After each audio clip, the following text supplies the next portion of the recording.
Greetings and welcome to another Warhammer 40,000 Kill Team video. Today I'm reviewing the Hearthkyn Salvager Kill Team from the Gallowfall box set as provided to by Games Workshop. So thanks go to Games Workshop for providing this to review for free.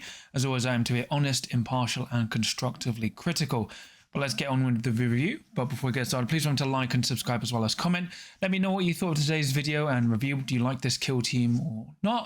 And remember, I've got a Discord you can check out in the episode description below, an affiliate link to Element Games, as well as a Patreon if you want to give me some more support. But let's get into this review. So yeah, I'm talking about the Hearthkyn Salvagers. These are the new kill team that, well, for the League of Votann that you can find in the Gallowfall box set. So these are our first Votann kill team in Kill Team, and they are basically the Hearthkyn warriors with an upgrade sprue. So that's where you get, they're not new, they technically are new models, but it's a old kit with an upgrade sprue. But that's pretty much the Kill Team model wise and where you can get it. Going into the roster, the Hearthkyn Salvager Kill Team has the archetype of recon and security, which is not bad. Obviously recon's decent and security is okay, but it's not the worst combination.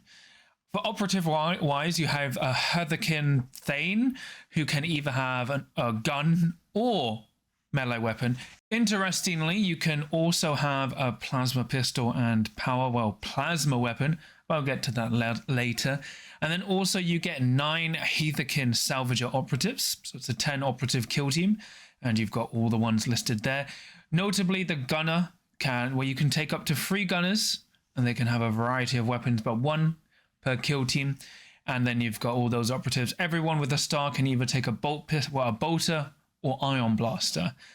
And there, you can only include each operative once. Apart from the gunner, you can have 3 times. So 10 operatives isn't too bad. It's actually pretty decent. For the Tac Ops, you have Faction Tac Op 1, which is Settle Grudges. You can reveal this Tac Op in any turning point. When you do, start a Settle Grudge tallies for your kill team, adding 1 to the tally the first time an enemy operative with a grudge token is incapacitated in each turning point. If you add the second mark to your Settle Grudges tally, you score 1 victory point, and then if you add your third, you get 1 VP. So this is probably the easiest Tac Op in the game, I would say. It will make sense when you see the rest of the kill team's ability, but so far Settle Grudges is effectively the easiest Tac Op in the game. You can potentially score in 1 turning point, but usually it's going to score over the course of 2, but it's probably way too good. It probably should have been at least going to second, you get 1, and then fourth, you get another. At the moment, it's too easy, but whatever. Then you've got Excavate. Reveal this Tac Op when a friendly operative performs the Excavate action. At the end of the battle, if a friendly operative controls your excavation token, you get a victory point. And if your friendly operative is carrying it, you score another victory point. So it's an end game Tac Op. Friendly operatives can perform the following mission action. For 2 action points, you can excavate. An operative can perform this action while it controls an objective marker that is more than red from your drop zone. If it does so, place your excavation token on the center of that objective marker. The pickup action can then be performed on your excavation token by a friendly Hearthkyn operative. If friendly operatives is equipped with an excavation tool, the excavate action costs 1 less action point to a minimum of 0. This is not cumulative with the lugger operatives I've got ability. An operative cannot perform the excavation ability while in engagement range of enemy operatives, or if your excavation token has already been placed. So basically, you need to control an objective. You need to control objective more than red from your drop zone. Then you spend 2 action points, or 1. You spend 2 action points, to then excavate it. And then the next turning point after, you can pick it up. So it's kind of a very not great Tac Op, especially depending on the board layout. I probably wouldn't take Excavate because you've got Settle Grudges. Then you've got Rig Sight. Reveal this Tac Op at any turning point. If a friendly operative performs the Rig Sight action, you score a victory point. If you achieve the first condition and at the end of the battle, the total APL of friendly operatives within black of that rigging point is greater than enemy operatives, you score another victory point. A rigging point is a terrain feature more than red from your drop zone with a vantage point. Friendly operatives can perform the following mission action. Rig Sight for 2 action points. An operative can perform this action while it and another friendly operative are within black of a rigging point and one of them, but not the other, is on its vantage point. An operative cannot perform this action while it or other friendly Hearthkyn operative salvager operatives are within engagement range of enemy operatives. So it's like a more complicated siege ground. And the same with excavate, way too complicated. You just take settle grudges. Settle grudges is just better. That's it for the quite convoluted Tac Ops. Now we come to the kill team abilities. So everyone has grudge. So each time an enemy operative incapacitates a friendly operative, that enemy operative gains a grudge token. Each time a friendly operative fights in combat or makes a shooting attack against the enemy operative in the roll attack dice step, for each grudge token an enemy operative has, you can retain one of your normal hits as a crit. So quite powerful indeed, and your opponents will always get one every time they kill one of your operatives, and multiple grudge tokens stack. So it's an interesting way to implement grudge. Then you've got steady advance. You can ignore any or all modifiers to your movement characteristic for friendly operatives. This is just the balanced data slate rule, that because this was probably written before the balanced data slate was even thought about. So basically you can't be modified below 2 white, but you still pay for like costs of like for traversing and stuff. Now we've got strategic ploys and tactical ploys. So for strategic ploys, you have need keeps. Select one objective marker until the end of the turning point. When determining control of the objective marker, treat the total APL of friendly operatives as being 1 higher. Note that this is not a modifier. In narrative play, this is cumulative with other honors. So effectively, you pick an objective, you pseudo count as 3 APL or 1 APL more if you've got multiple operatives, which is pretty good. Then you've got Toil Earns. For one CP, select one objective marker until the end of the turning point. While an enemy operative was within blue of that objective marker, it has 1 additional grudge token. So this is great for your Tac Op because literally you go, I've won initiative. I'm picking that objective where you've got like 3 operatives on it. Now they all count as grudge tokens when I shoot. I'm going to shoot the first one. Oh, look, they're dead. You can only move 1 off. They're dead. It's kind of crazy, especially if you put it on a central objective that's really important. So insane. And it makes your Tac Op, faction Tac Op 1 really easy to score.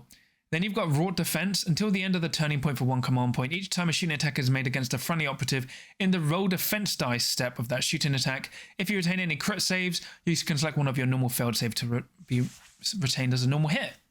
A normal save, sorry. Which is pretty good. Really good in when you're playing shootouts, which will probably just be against Pathfinders and maybe shooty Marines, but it's that nice defense. Then you've got proximate firepower. Until the end of the turning point, each time a friendly operative makes a shooting attack against an enemy operative within red, improve the ballistic skill of that ranged weapon by 1 for that shooting attack. So, you'll see why, but this is actually really, really good and actually punishes people who get too close to you. So, proximate fire is probably your best after Toil Ends. Then for tactical ploys, you've got the ancestors are watching for 1 CP. Use this tactical ploy during a friendly operative's activation. Until the end of the activation, that operative isn't injured and can perform a free shoot or fight action. So effectively, you can have someone move and dash and then shoot, or like charge, mission action, and then fight. So really useful, especially for some of your weapons. Then you've got Worth It for 1 CP. Use this when a tactical ploy when a friendly operative is incapacitated. It can immediately perform a free mission action before it's removed from the kill zone. Obviously, you still have to be able to perform that mission action, but it's really good for stuff like loot. Let's say your opponent wins the initiative, shoots one of your guys on the point, you go, okay, 1 CP, they're going to loot as they die. Really, really good. Then you've got Hardy. Use this tactical ploy at the start of the roll defense die step of a shooting attack made against a friendly operative. Change your opponent's retained critical hits to normal hits. Any critical hit rules they've already resolved are ineffective, e.g. piercing 1, whatever. So you basically turn their crit damage to normal damage, but they'll still do stuff like piercing 1, mortal wounds on crits. So an interesting strategic ploy. Then you've got Rampart for 1 command point. Use this during the scouting step after resolving your scouting option. Select one of the following. Also resolve the Fortify scouting option. Initiative is still determined by your original selection, and you cannot select this if you already have selected Fortify. You can select one terrain feature within blue of your drop zone. All parts of the light trait gain the heavy trait instead. And select one of your barricades instead. They gain the heavy trait instead of the light trait. So this is actually really crucial against a lot of teams, either with like vantage points into your drop zone onto a key point, or, just to keep you safe for teams that have like ways to flip conceal orders unless you're behind heavy. So Rampart is really important for just giving you defense against shooting teams. So really key. And you can still use this tactical ploy multiple times. It's just you have to pick which option to use each time. So if you want to go crazy, you could spend free CP on this, but you're probably spending it once, maybe twice if you want 2 heavy barricades. Now for the operatives, we have the Hearthkyn Thane. So this is your leader. They have 2 white movement. Surprise, surprise. Some people were doubting that. Oddly, everyone has a 3-up save instead of a 4-up save. And instead of everyone having 7 wounds, they have, instead of everyone having 8 wounds, they have 7 wounds. So your leader has 8 wounds instead. So your leader has all these weapons, and it's basically pick whatever you like. Generally, you're going to go Plasma Pistol and Plasma Axe, because the Plasma Axe is 4 attacks, hitting on 3s, 5/5. And the the Plasma Pistol is 4 attacks, hitting on 4s, 3/5, AP 1. So it's quite weak, and I'm not sure why. You can also go with the Ion Blaster, or you can go with the Bolter, which are either 3 forward piercing 1 or 3 forward ceaseless. And you also have a bolt pistol with ceaseless. My issue is I don't know why you would select any of the pistols when the bolt rifle, like the guns, are just better because they have more range. It's a really confusing / lazy feeling leader. Like, it's just weird.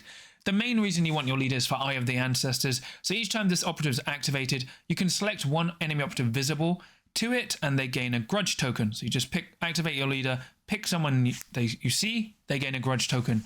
Really good on operatives that have already activated or operatives you know are going to push forward. So you're generally actually using your leader more of a buff piece to go like activate, grudge token, maybe shoot, or like activate, move, grudge token, something like that. Then you have the Hearthkyn Dozer. So it's got the general profile of 3-up save, 7 wounds, which is interesting. So he has Concussion Knocks, which are 4 attacks, hit on 3s, 4/4, ceaseless, lethal 5-up, and stun. And Brawler. Each time this operative fights in combat, enemies cannot provide combat support. If it's incapacitated, you can strike with one of your main attack dice before it's removed from the kill zone. And then it has Knock Smash for 1 action point. Select one enemy operative within this operative's engagement range. You can move that enemy operative up to blue, then it suffers D3 plus 1 mortal wounds. If the result is a 3, subtract 1 from their APL in addition. For the move, the fly keyword has no effect, and the enemy operative must finish in a location it can be placed. Cannot move over the edge of the kill zone for any part of the operative's base or through a terrain feature unless it has the insignificant trait. So effectively, you can run up to a point and punch someone off, which is situational, and I don't think you would take him unless you really, really knew some specific tech. He is quite not great. Then you've got the medic, who has a plasma knife and a bolt revolver. So the plasma knife is 4 attacks, hitting on 4s, 3/5, and the bolt revolver is 4 attacks, hitting on 4s, 3/5 as well. And it's the standard medic, so it can either keep someone alive when they die, you have -1 APL on both, and then it can do a dash, or it can heal someone for 2d3 wounds. So it's okay, just your medic. Then you've got your Grenadier. So your Grenadier has a bolt pistol, which is ceaseless, and then you also have the CXHX charge, which is 4 attacks, hit on 3s, 4/6, range 2, blast black, AP 1, indirect, and limited. So it's like the Breacher charge, but a little bit more balanced. Then he's got fists for 3 attacks, hit on 4s, 2/3. He's got the special rule solid. So each time this operative would lose a wound as a result of a ranged weapon, if that weapon has the blast, splash, and or torrent rule, or makes shooting attacks against each operative within a point, such as a mine, roll a d6 on a 4-up, that wound is not lost. So basically he has a 4+ DPR against grenades and like blast and splash. So he's good as an anti-grenade. Then Grenadier, this operative is equipped with the concussion grenade and does not cost any equipment points with this operative. Then he has a unique action where he can use as a utility grade for 1 action point. You place this within red of this operative, then you select one of the 3 following. It costs an additional white to move within blue of your utility grenade token. If they don't have sufficient movement remaining, they cannot move within blue of it. If they begin within blue of it, the white must be subtracted first. While an enemy operative is within blue of your utility grenade token, its ranged weapons gains the ranged red special rule, so you can throw it on a sniper or someone. While an operative is within blue of your utility grenade token, 1 additional action point must be subtracted for them to perform a mission action and the pickup action. This operative cannot perform the action while in engagement range. So basically, turning point 1, you're probably going to use the utility grenade, and then turning point 2 if he doesn't have +1 APL. You're going to move and dash and throw his charge and hope for the best. It's not bad. I do like Grenadiers with more utility actions. It's just weird he has the Breacher Grenade, but at least it's only Blast Black, and it's still range 2 white, so still really good, just a little bit more restrained than normal for Grenadiers. Then you've got your Gunner, who can have a variety of weapons. So you can have the Plasma Beamer, which is 4 attacks, 8 on 4s, 4/6 AP2 with Beam. So it's 1 less damage, but it's always AP2. So Beam, each time a friendly operative makes a shooting attack with this weapon in the roll attack dice step, for each critical hit retained, inflict D3 mortal wounds on each operative along one and only one beam line.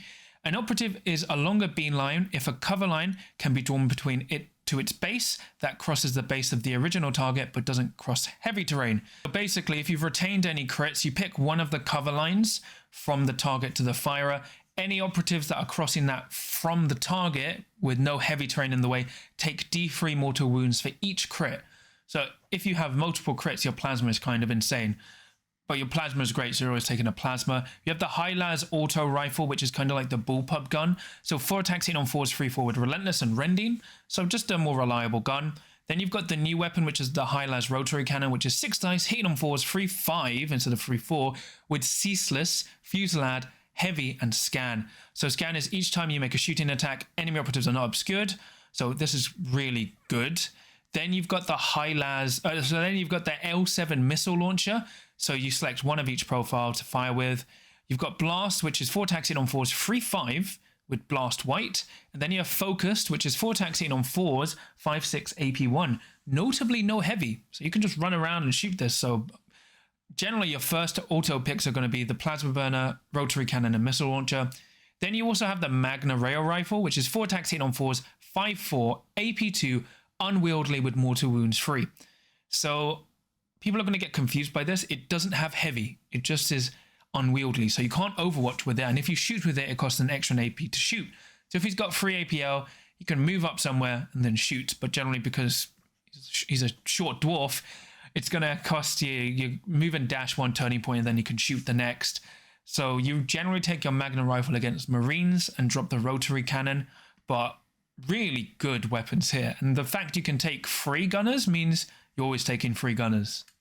Then you've literally got someone called the Jump Pack Warrior, who has a bolt pistol and then a plasma axe. So the plasma axe is 4 attacks, 8 on 3s, 5/5. Force Impact. Each time you form a charge action, its melee weapons gain brutal. Boost for 2 action points. Perform a free normal move with this operative. You can move up to 2 reds, so 12 inches, and it can only move a straight line in one direction. So kind of useless on Into the Dark, but amazing on open boards. This guy is who you use to score all your recon Tac Ops. And if someone gets near, they do get punched up a bit. But generally, I think you always take the Hearthkyn Warrior just because they have fly, they're free white base movement. They're really good at just getting points for you and Tac Op points. Then you've got Set Up Climbing Rig for 1 action point. This operative can perform this action while on a vantage point, not within engagement range of an enemy operative. Place a climbing rig token within black of this operative. Till the end of the battle, friendly operatives are treated as being equipped with climbing equipment or within black horizontally of any distance vertically of that token. So basically deploys climbing gear for everyone. Really useful. Then you've got your Kinlink, who is your comms, who can give someone +1 APL to anyone within red and visible.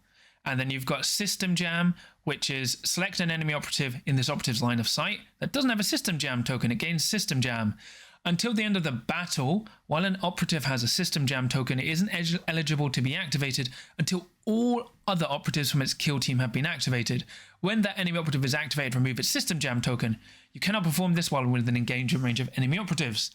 So you can either have a bolt or ion. I prefer ions in general.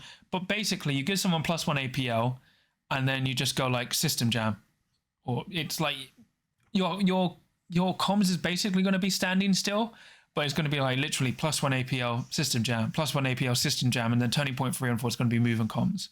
So really good comms there. Then you've got your Cognitar, who you will give an Ion Blaster, and his fists. So as Tactician, once in each strategy phase, when it's your turn to use a strategic ploy or pass, you can instead place either your attack token or your defend token in the kill zone. While an enemy operative is within blue of your attack token, each time a friendly operative fights in combat or makes a shooting attack against it, in the roll attack dice step, you can reroll one of your attack dice. And for the defend token, each time a shooting attack is made against a friendly operative, you can reroll one of your defense dice. And at the end of that turning point, you remove each of your attack or defend tokens. And then for 1 action point, Accelerated Appraisal allows you, if your attack or defend token is in the kill zone, so it has to be one of them, you can remove it, then place either your attack or defend token in the kill zone. This operative cannot perform this action while in engagement range. So effectively, you combine this with, you have a grudge token while you're on the objective with attack order to get a reroll, kill that, and then after people have moved, you pick someone who's activated, then you move the attack order onto them. It's really weird how they have this fusion of Pathfinder and Breacher rules, especially Breachers. Like, this is really good. But if it was a Breacher player, I'd be a bit annoyed. It's not as good as their Breacher attack order because it lets them reroll any results of one number, but still really good. Then you've got your locator. Once again, you're probably giving this an eye on. Early detection. In the setup operative step, enemy operatives that are set up in the kill zone cannot be outside their drop zone unless the mission allows it. In addition, enemy operatives cannot move as a result of the recon scouting option, although they can still determine initiative as normal. Really good, because basically it stops any forward deploying unless people do as an activation.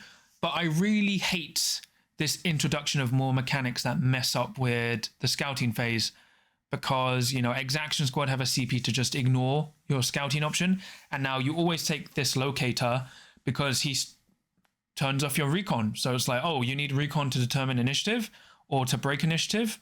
Well, you can select it, but you won't get the bonus that you actually want. I really dislike this mechanic approaching more into the game, just because the scouting phase is really important, and introducing no counterplay to mechanics like this is not fun. Then you've got Panspectral Scan. Place one of your scan tokens for 1 action point in the kill zone. Until the end of the turning point, each time a friendly operative makes a shooting attack against an enemy operative within blue of that token, that friendly operative weapon gains the no cover special roll for that shooting attack. You cannot perform this while in engagement range. So he literally goes around going, you get no cover, you get no cover. Really good at punishing key operatives that have been activated. Really like the locator. Then you have your lugger, who has probably an ion blaster. Well stocked. If this operative is selected for deployment, you can select 5 additional equipment points. So this is another operative you're always going to take. I've got it. Once per turning point, during your operative's action, it can perform the mission action or pickup action for 1 action point less, which makes him amazing to a minimum of 0. Then he has a really weird action. So re-equip for 1 action point. Reselect the weapon option for 1 friendly Hearthkyn Salvager operative visible and within black of this operative. For example, if a Feign operative has a bolt revolver and a concussion gauntlet, you can change its bolt revolver and concussion gauntlet or both to another valid option specified on page 37. The operative reverts back to its standard weapons at the end of the battle. This operative cannot perform this while in engagement range. So it seems pretty useless at first, because it kind of defeats the purpose of WYSIWYG. But it's like, if you didn't want to buy multiple leaders, you can go, oh, I've given my leader the fist and bolt gun. I'm going to spend an action point, turning point 1. Now it has a plasma pistol and power weapon, or plasma pistol and plasma axe. The more interesting thing, and I think it needs an FAQ. So as you noticed on the gunner roster, the gunner is a single operative with 5 different weapons. Technically, he can switch a gunner from a different gun to another gun. Now, I believe, because it says 1 per kill team on each gun, you cannot change someone with, like, let's say, I don't know, the rocket launcher to also have a plasma when you also have a plasma. I believe you cannot, but it needs an FAQ. But what I like is you can change, like, your gunner. Let's say, you know, you've got your Magna Rail rifle, you've killed a key target, but you need to kill someone on the other side of the board. You move your lugger up first. He changes them to the relentless rending gun. So now your guy goes, okay, I'm going to move. Now I can get that shot, and I've got a relentless rending shot. So he's got some nice ways to just re-equip guys, but it also, you know, can re-equip your leader. Although generally your leader will want to, you would actually just want to save time and building your leader how you like. But either way, he's still really good. Then you've got your warrior, which you're never going to take, but he has a bolter or ion blaster. And personally, you always take ion blasters unless they have rerolls, because the ion blaster is piercing. And if you're shooting someone with a grudge token, which you're very likely to do, you're going to have AP1. So there you go. For the equipment, you can get a concussion grenade, which is 4 attacks, 8 on freeze, 2/4, which is range red, blast white, indirect, limited, so a slightly better frag grenade. Plasma knife for 1 equipment point, 3 attacks, hitting on 4s, 3/5. Climbing equipment works as normal, just, you know, makes it easier to climb and drop stuff. Then you've got the Weave Field Crest for 3 equipment points. While a friendly elite operative is within blue of this operative, that operative has a 4-up invuln, so it's on your leader, so it gives a blue bubble of 4-up invulns, really good against shooters. Then you've got the excavation tool for 2 equipment points. At the end of the setup barricade step, place one of your clearance tokens within black of a part of a terrain feature with the traversable trait and more than red from your opponent's drop zone. Until the end of the battle, friendly operatives do not have to traverse that terrain feature, and they can move through it as if it was not there, so long as they do so within black of that token. Note that they cannot finish this move on the terrain feature. You can select this item no more than 3 times, and you always select this 3 times, basically. On Into the Dark, it's good to make you just run through your barricades, and you can use that on open, but it really allows you to move up the board quite freely and surprisingly punish your opponent. Then you've got Auto Calibrator for 1 equipment point. Select one of the operative's ranged weapons. Each time you make a shooting attack with that weapon during the battle, you can ignore any or all modifiers to its ballistic skill. So it's really good if you expect to be injured, because everyone hits on 4s. So that's all your equipment. And then obviously you get all your narrative rules as well, if you like all that narrative stuff. So overall, their Hearthkyn Salvagers are, I think, pretty good. They're pretty strong. Oddly, they've got some nice balance changes. So I'm surprised they all hit on 4s. I expected them to be 2 white, but I expected them to hit on 3s. And then the other strange thing is just them being 7 wounds and a 3-up save, I think makes them weaker than 8 wounds and a 4-up save. Because on the tabletop, they're toughness 4 with 8 wounds, toughness 4 with a 4-up save. So I expected them to be 8 wounds with a 4-up save. Them being 7 wounds with a 3-up save, while it makes them better in shootouts, it actually makes them quite easy to deal with if you get close, and if your 3-up armor save fails, it actually falls through, so they actually can't afford to be too reliant on just standing back and shooting off, which I think is really good. They also have lots of tricks to get heavy terrain, but they have no silent weapons, so it doesn't become obtuse or, you know, too hard to deal with. So I think they're still really good. Like, they've got like a crazy faction Tac Ops 1, because as you see, you know, you pick your you activate, pick someone on a point that's within blue, kill them, and then you activate, you want someone else activated, use your leader, move, give them a grudge token, kill them, you've got 1 Tac Ops point, and that's during turning point 2. And then, you know, next turning point, you can kill someone, get your 3rd grudge token, and you've got 2 VPs. You can even do that same turn if they kill one of your operatives. I think the main problem they're going to have is Into the Dark, because they are 4 white, so they can barely, like, they are 2 inches, so they no, so they are 2 white, which is barely 4 inches, which means they can't clear a square in Into the Dark, so they're actually going to struggle quite a bit there. But they do have tricks like move and dash, and then do their free shoot or fight action, so you can get some surprise shots, especially with stuff like the Magna Rail. So it's an interesting kill team. I think they're actually quite balanced, but very strong. And they actually punish you if you get too close, because then they'll pop one of their strategic ploys and everyone hits on freeze. They are very interesting, and I think they're going to be similar to Hyrotech Circle, where they play recon quite defensively, because, you know, you've got faction Tac Ops 1, then you can send your jetpack to do recover item, and then once he's secured it, he can do other stuff for you. But I think this kill team, you play very methodical. You move up like just a bit forward, and then aim to just secure your objectives and just punish your opponent for coming too near. But they've still got some nice melee punch. So I think they're really good. And overall, I like them quite a bit as a kill team. But I know they're still quite vulnerable to being charged. So you have to be careful with that engagement range of your opponent in terms of how quickly they can come up to you and charge you. That's pretty much it for me today. Please let me know what you thought of this video. Remember to like and subscribe as well as comment. Let me know what you think. Did you like this kill team? Do you hate it? You know, all of that jazz. Remember, I've got a Discord you can check out in the episode description below, as well as an affiliate link at Element Games, where you'll hopefully be able to buy this kill team from the Gallowfall box set.